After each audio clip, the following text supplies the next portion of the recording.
বলো কবিরাজ বলেছে যে যদি কেউ তোমার এই আত্মাকে পরিষ্কার করতে পারে তাহলে আমি সুস্থ হয়ে যাই। কবিরাজ পারবে। কি বললি কি বললি? রক্ত তুজ মাখাই আমি মুখে দেব? না না না না স্বামী না, এটা ভাবলে আমার না বলেছে স্বামী, আমি পারবো। রাজা বছরও আর কিছু বললেন না। নয়নের জলে মুখ ভাসিয়ে কাঁদছে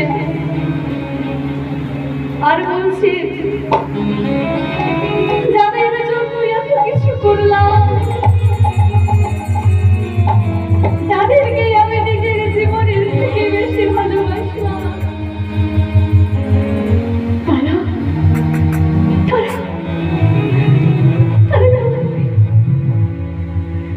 আমাকে বাঁচাতে পারবে না। তারা আমাকে বাঁচাতে পেরেও বাঁচাতে পারবে না বুঝছি।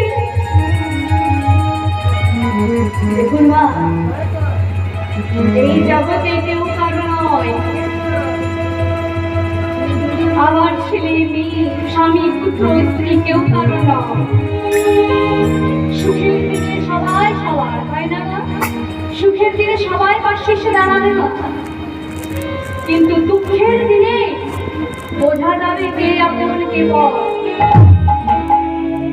নিজের স্ত্রী যাদেরকে তিনি আজ সিংহাসনে পাশে বসিয়ে রাখেন, সেই স্ত্রী আজকে বলছে তাকে বাঁচাতে পারবে না।